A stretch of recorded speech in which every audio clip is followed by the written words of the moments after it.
Hi, hello. My name is Maris, and welcome to my show, Critical Root Zone, where we dig deep with inquiring minds to get to the root of sustainability, going below the surface to rebuild trust while supporting all voices on our journey to a climate-positive planet. In this episode of Digging Deeper with Howard Gentry, we'll get the full scoop on what it means to be Criminal Court Clerk of Metropolitan Nashville and Davidson County. In the previous episode, we did a deep dive into Howard's personal story. Be sure to check that out. Welcome, Howard.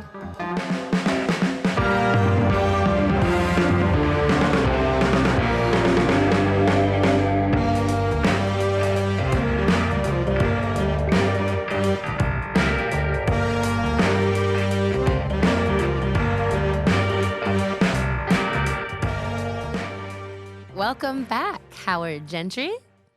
Thank you for having me again.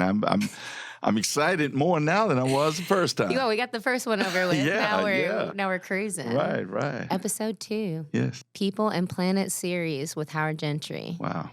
And we're digging a little deeper. We're getting into, you gave us a little bit about your background. We told an amazing personal story, very heartfelt story that I encourage everyone to go back and make sure you listen to episode 1. And in this one, I really want to talk about your position as criminal court clerk, which, by the way, that's a hard thing to say. Yes, it is. I had to practice we it. call our office the CCC office. CCC. Yeah. Let's just say CCC. They won't know what you're saying, though. And you gave us a brief history of how you have been the first African American in many different seats, right? Many different political seats. In all of them. Mm-hmm. And just briefly, you were a Metro Council. At large. Mm-hmm. You were Vice Mayor. I ran for mayor and missed the runoff by 244 votes. 244 votes. Now I'm the Criminal Court Clerk, which is the first African American constitutional officer. Wow. Yeah. That wasn't planned, but that's the way it happened. Right. Yes. And you've been in this position for how many? Since 2011. Since 2011. I just got reelected, yes. Yes, congratulations. Thank you, and thank you, Nashville. Yes. I want to talk more about what you do as a criminal court clerk. And, just what are some of the, it's a very large area to cover. The actual responsibility is really concise, but you were talking about digging deep, and that's one thing that kind of endeared me to you, too, because I use that analogy all the time when it comes to poverty, homelessness, criminal justice system. If you really want to know where the root causes are, you have to reach down, sometimes beyond the root, to really see where the real problem is. And many people never know that because they feel that, they just don't know that there's more to it. There's something down There's there. more to it. So the fact is that my job as criminal court clerk is to keep the records of the criminal courts. And so we have 18 judges. I have people in each court. And we have records that are filed and records that we have to maintain. And I have a warehouse full of records because we have to keep paper, which is unfortunate. Yeah. And that is our job. And my job is also to collect fines and fees. Not necessarily go out and collect, but we do have a cashier's window, and I do have to use a third party if people fail to pay. And that sounds pretty simple. Also, I have the bond and warrant office, and that's the office that if you're arrested, that you have to come to be able to make your bond or do other things. And it's like a mini criminal court clerk office, too. We're in the Birch building on the second floor. The bond and warrant office is in the sheriff's, in the jail facility. So that's what we do. But there's a whole lot of things that maybe the statute doesn't tell us that is our job, but by legislation we are responsible for, most coming from the legislature. And that is we're responsible for expunging records. If people have not had their records removed and they are eligible, we are responsible for driver's license issues, reinstatement of driver's license, but also doing the paperwork for licenses that have been suspended. We're also able, not necessarily responsible for, we're responsible for one number 4 on the form, but we're also able to help people get their voting rights reinstated. Wow. And so we do a lot that we are not required to do unless asked.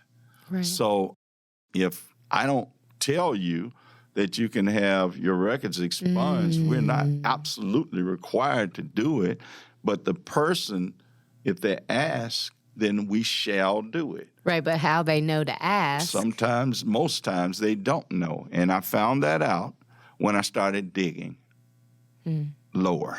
Yeah. I found out that they are leaving the courts. It doesn't matter whether they're poor, educated, or whatever. There are people who've had cases dismissed that think it's over. Right. And they're told even that they can have their record expunged. Some people don't know what expunged means. Sure.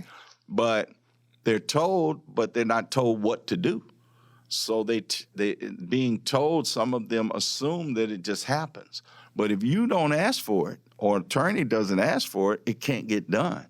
You actually have to sign for it, or an attorney has to sign for it, or you can't get it done. So imagine when you're thinking about the environment, when you imagine people, 70% of the people arrested and brought into our courts are poor and indigent.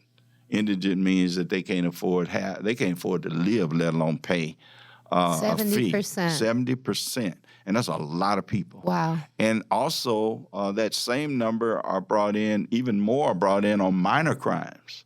You know, the murder, the big drug cases, the domestic violence cases, which are just awful cases. Yeah. But that's just about 10, 12% of the cases that are heard in the criminal justice system. Wow. Doesn't minimize those cases. Sure. But it maximizes the problem with the system. And that is that many of those people shouldn't even be there.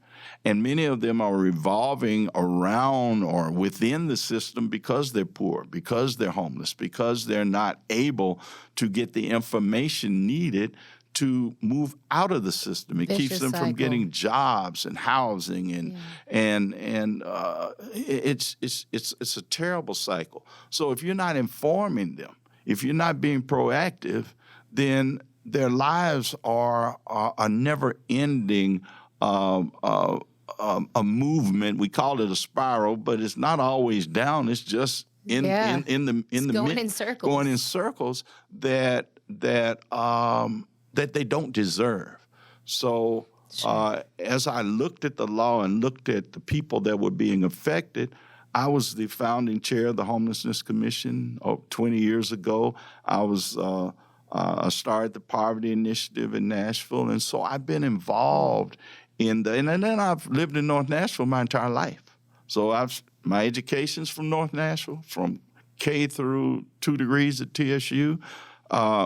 Most of my jobs have been in North Nashville. My life has been around poverty, around struggle, around suffering, around disenfranchisement. I know I made that word longer, but it's been in that environment, so I understand it. And I have a passion for it, not just North Nashville, but the entire Nashville, because there are people in every corner of this city who are struggling because of a lack of knowledge. Absolutely. A lack of opportunity, a lack of someone just asking. Sure. When you come in my office, you could be coming in to pay a $10 fee.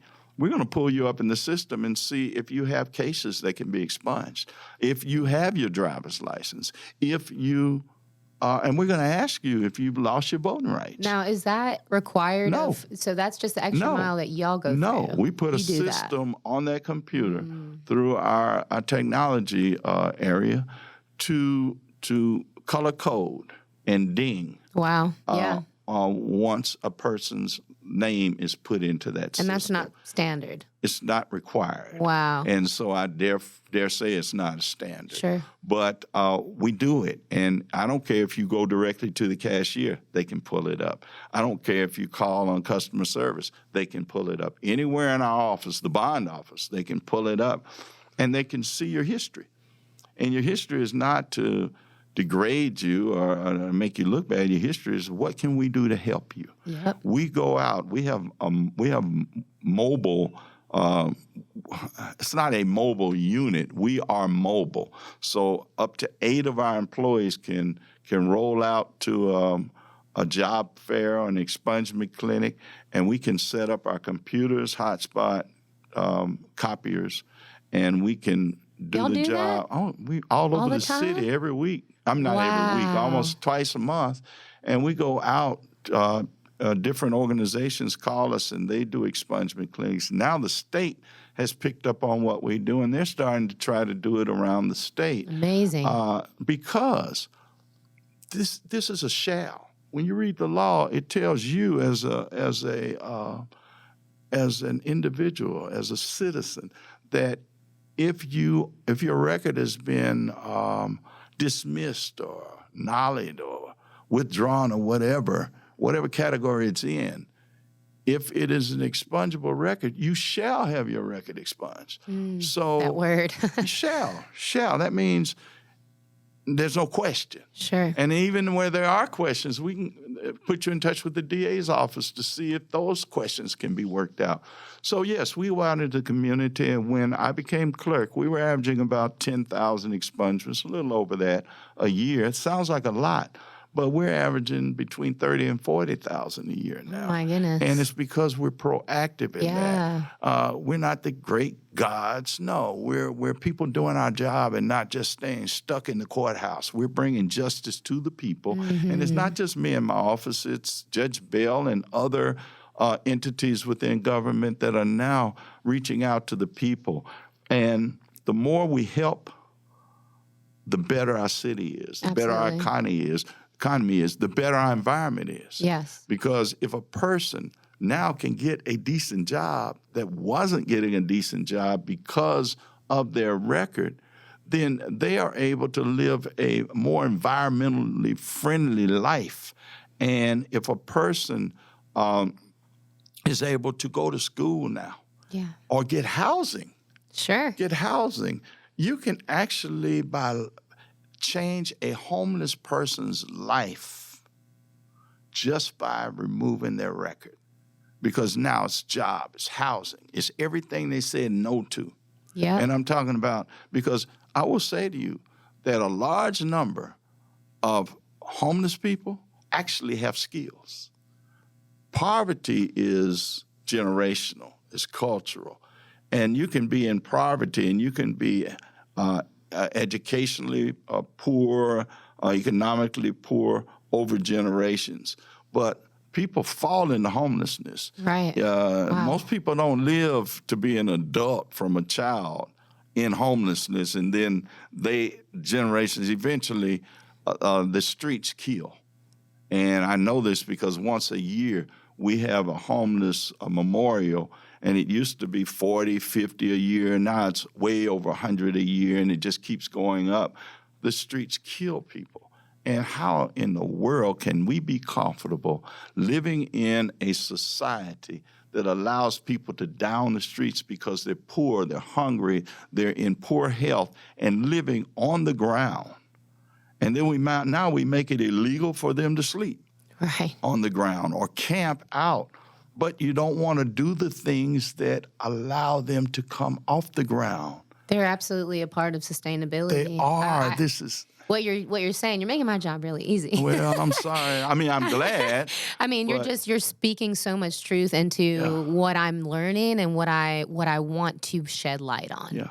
Which is when I drive my car around Nashville and I see someone begging for money, it's hard for me not want to give them $20 out of my pocket, which I've done numerous times.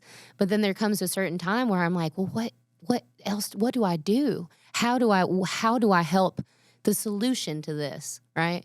Versus, oh, this isn't my problem. You know what? And I'm not downing you because you can't do it every time.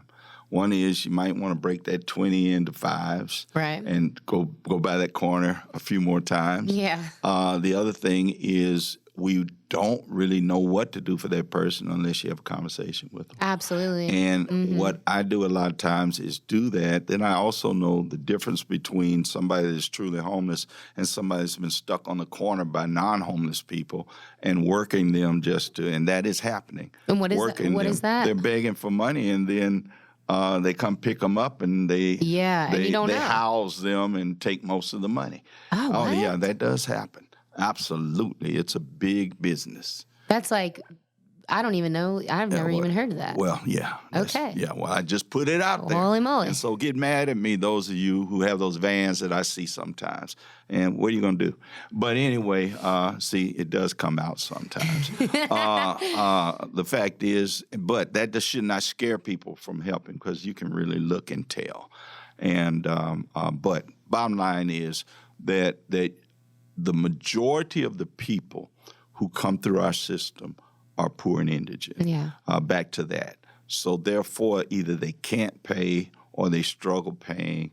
And so we have put systems in place, which have been in place by law, but people don't know, where if you are poor and you just can't pay, $300 might not sound like a lot, or it might not sound insurmountable, but for a person that doesn't have a job or doesn't make any money, $300 is like $3,000 or $3 million. Yeah. And so you can put them on a payment plan where they can pay it monthly, and it can be as low as I want to make it. That's great. It can be $5, $10 a month. I hate to put one on a plan that long. Sure. Because that's almost criminalizing too, making them come to the courthouse, go through security, and come up, go through that. They've already been to the courthouse and got charged with something. Now you're going to make them go through that process once a month. So the fact is that we find ways through technology, through laws, to minimize the strain, the personal strain on people, so that we can help what the Constitution says is supposed to be their right, and they cannot be penalized for owing court costs, fines, and fees.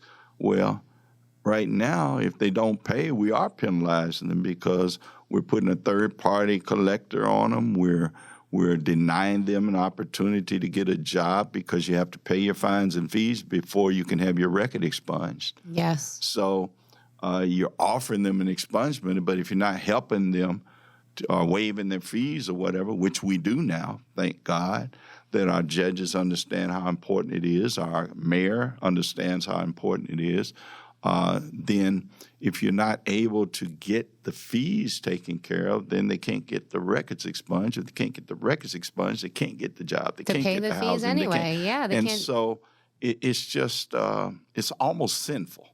Yeah. And so what we try to do is atone for our sins, because I am a part of the criminal justice system, and I'm proudly a part of it, but I'm also sadly a part of the failings of our system.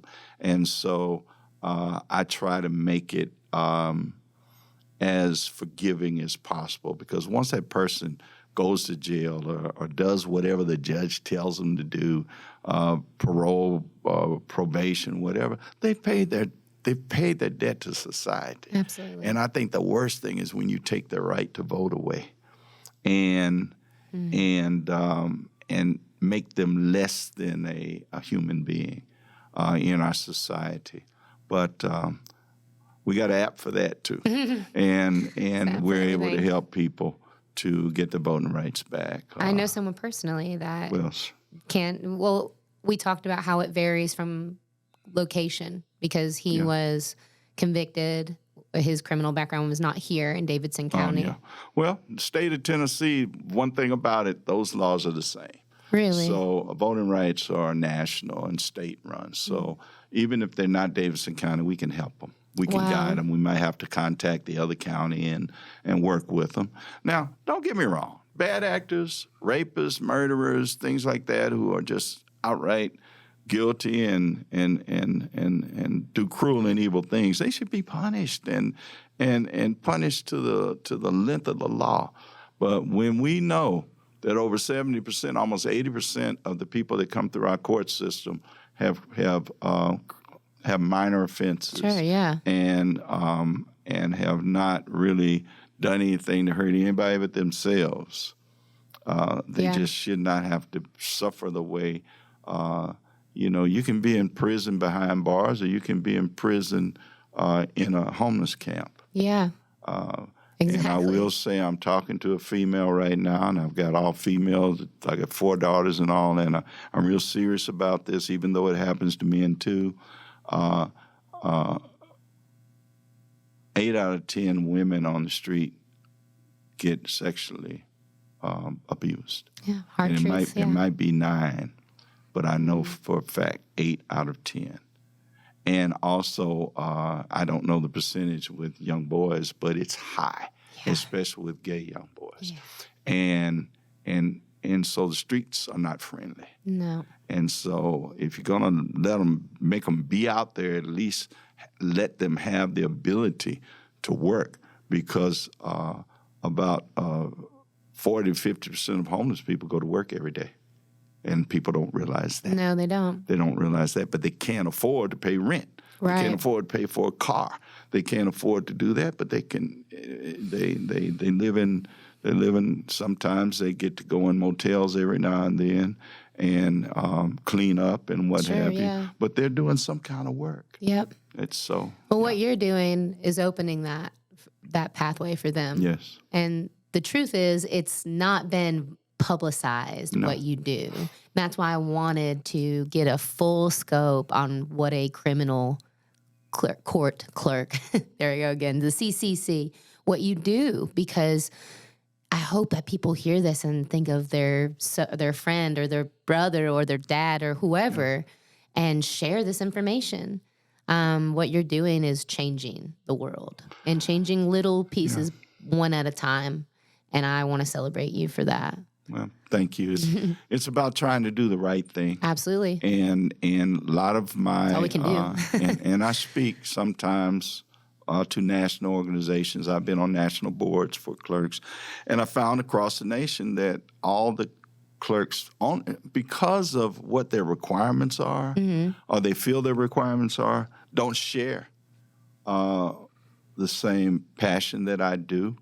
And some of them in the smaller counties really don't even have the resources to do what I'm able to do in Nashville. And I thank Nashville. I thank God for being here in Nashville, to have a community and a government that affords me the opportunity to reach out to the community and to do more. And the resources required to do it. I'm appreciative for that. Now, at the end of the day, I say that that's the cost of doing business the right way. Yeah. But the reality of that is you can't do it if you don't have the resources. Absolutely. And so I appreciate the council, the metro government, even the state, for giving us, providing us the opportunity to serve the way we do. There are things to be grateful for everywhere, there are. All the time. And grateful is it. But I want the citizens, those who are struggling because of it, and let's be clear, we're all struggling because of the environment. Yes. We are all victims of our environment. But the ones that are struggling the most, are the ones that are probably not creating most of it. They're not. But they're suffering from it. Yes, they are. They're the first ones us. To suffer from it. Yeah, they don't have filtration systems, and you might say, well, they're outside. Well, that's where all the doggone stuff is. Yes, it's outside, and the heat now. I mean, gosh, and the summers heat, and cold, the storms and the winters and tying it all floods. together, you've really gotten me on this track now. I will have a series on that, and maybe you can be a part of it. Well, you know what? I'll do whatever I can. When I talked to you the first time I met you, I was trying to figure out how does this really fit. I know how it fit, but I didn't know whether I'd just be honest. I didn't know whether you would understand how much it fit. You understand. You get it. You got it before we talked, and I know you did. So the fact is that it is our duty and our responsibility. My parents both came from people that worked the soil, that lived off the soil, that lived off of the earth, be it slaves and then to sharecroppers. And the environment was so important to their existence and their survival because there wasn't a whole lot of help otherwise. And they were able to not just use it, but to appreciate it. And they shared that appreciation with us as we grew up. And they caused us to be very sensitive to the environment. Waste. My daddy always kept a compost area in our backyard. And I used to think, well, maybe he's doing a garden. No. He always said, put it back in the ground. My kids know that when you get through eating an apple, you go throw it out there in the yard, in the bushes, because there is wildlife that will be sustained as a result of it, and what makes it to the ground, to the earth, it'll bring it back from the earth again. back to the earth is what I always say about composting. Which I brought your toothpaste tablets today. Don't let me forget to give you those from the Good Fill. I do. I want to try that. But it's the appreciation of it. Can you imagine if we can move a culture of people who are living off the land because they're poor or having to survive off the land, if we're able to rise them and raise them into citizens who can live productive lives of dignity, and that means just having a roof job and the ability to sustain themselves. Can you imagine what they're going to bring to this community and in society as it relates to sustainability? Because they have learned how to live off the earth and survive off of it. And so they're not going to be that wasteful group of people. Right. They're not going to be, if you walk through a homeless camp, a real homeless camp, you don't see a lot of trash laying around because they're burning it. They're utilizing it to stay warm. Every little bit. There's a purpose for everything. Yeah. Well, I do have a series coming up, and that's going to be about agrarianism, which is a word I never even heard of really before, and farming culture and talking about exactly what you're talking about. So I'm really excited. I feel like there's a lot of alignment with you and the direction that I'm going in this podcast, and I'm excited about it. But just to wrap us up, thank you again. Thank you. And Thank you. I look forward to seeing how we work together, because that's what it's going to take, is working together and understanding each other and hearing each other and having the hard conversations. Well, this has been amazing, and you keep this going, because I'm not the answer. I'm just a part of the army. There's an army of people that do care. Yes. And they're frustrated too, because they do not have this voice. They have a voice, but they don't have this mechanism to get the message out, or even a mechanism to find out all the things they can do to be helpful. And we're going to keep working on it. This kind of podcast can really be helpful. Thank you. All right.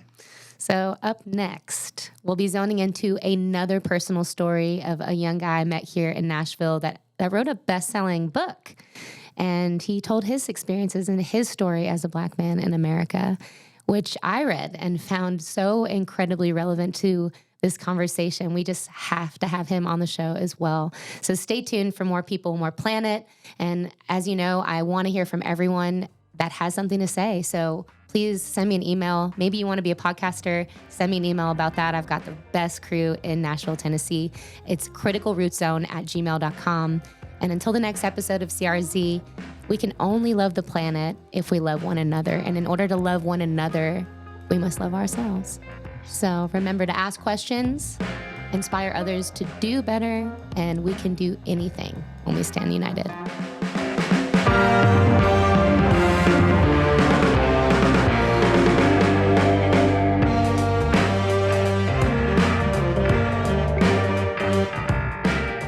Thank you for listening to Critical Root Zone. If you'd like to reach out, email us at criticalrootzone@gmail.com. Critical Root Zone is produced in Nashville, Tennessee, copyright 2022.